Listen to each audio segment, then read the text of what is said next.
1,200 Holsteins receive their morning milking at McCarty Farms in Rexford, Kansas. Their milk is high in volume and butterfat compared to other Holsteins in the dairy industry, and the path their milk will take to the customer is unusual. We desired a greater connection to the consumer, a greater connection to the people who bought our milk, and a greater valorization of what we felt were our best practices, in the hopes that in doing that, it would create a better economic model. The evolution of the model originally began when the McCarty family moved in 2000 from Pennsylvania to western Kansas in search of lower feed costs.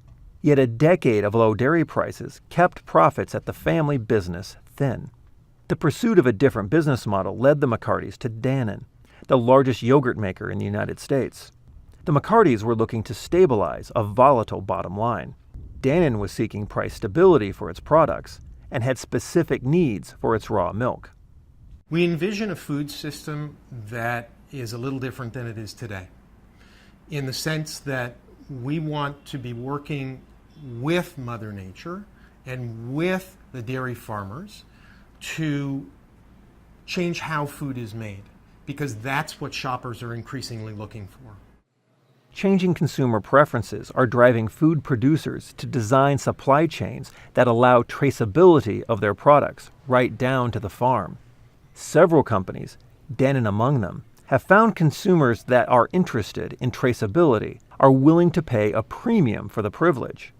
And more recently, we've just introduced our first non-GMO Project verified yogurts, which are verified to the feed of the cows.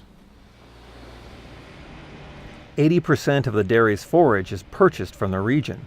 The 8,200 milking cows that McCarty Farms milk at operations in Kansas and Nebraska have been on an entirely non-GMO feed regimen since June of 2017. The process of creating a non-GMO feed supply took 18 months and required the McCartys to convince local farmers to change their seed preferences. For the McCartys, the increased costs and record keeping were worth the extra work. Very warm reception with those farmer partners, and obviously we had to harvest the forages, which takes some time, and then we had to build the entire system of traceability and protocols and whatnot to comply with the standard. The partnership between Dannon and the McCartys is more than just vendor-client. The bulk milk price the two sides negotiate is based on an open books philosophy. The McCartys open their books and share their costs of production with Dannon in order to earn what both believe to be a fair price. Profitability for both buyer and seller is maintained. Each side believes this open policy is better for both sides of the equation. Over time, Americans have been looking differently at the foods that they're eating and wanting to know more about where they come from, how they're produced. And no surprise, interest in non-GMO options is growing. And so we, through direct relationships with farms, are now able to provide a non-GMO Project verified option in non-organic yogurt that previously was not available.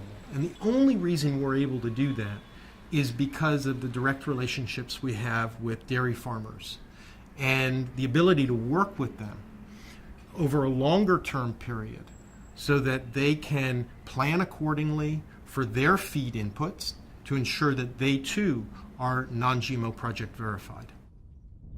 The relationship between Dannon and McCarty Farms also carries environmental and animal welfare expectations. Border areas of the farms are now planted in native grasses to reduce mowing and encourage wildlife. Chemical use on forage ground is limited. Crop rotations are required. The dairy cows have access to feed and shade and are closely monitored for signs of health issues or a change in milk output. The focus on animal welfare has led McCarty Farms to become the first dairy in the nation to earn all 4 Validus certifications, a third-party verification of socially responsible on-farm production practices. Dannon has committed to sourcing milk exclusively from Validus certified dairies. Animal welfare is something we as a company are very passionate about, the health and well-being of dairy cows. It's also something that consumers are increasingly interested in. And so we believe Validus is the gold standard in the United States. And it's a process that we're so committed to that we put it into the agreements with our dairy suppliers. And it's part of the cost equation that we are also bearing because it's that important to us. Milk production from McCarty Farms' 4 dairies is trucked to the Rexford, Kansas facility to be condensed before shipment to Dannon Plant number 48 in Dallas, Texas. By evaporating 75% of the water in the bulk milk, Dannon reduces the carbon footprint of its yogurt. The reclaimed water is filtered and reused on the farm for drinking water for the cows, cleaning of the plant, and irrigation of crops. In an arid climate that receives only 15 inches of rain per year, 50,000 gallons of water reclaimed each day represents a large percentage of the dairy's water use. In the short term, the financial details of the changes Dannon and McCarty Farms have made in their supply chain raise the price of doing business. However, in the long term, being accountable to the customer will be the profitable position in a commodity business. The real goal is, how do I do something that's positive and bigger than me, bigger than us? And I think this model gives you the springboard to doing some things like that. From Market to Market, I'm Peter Tubbs.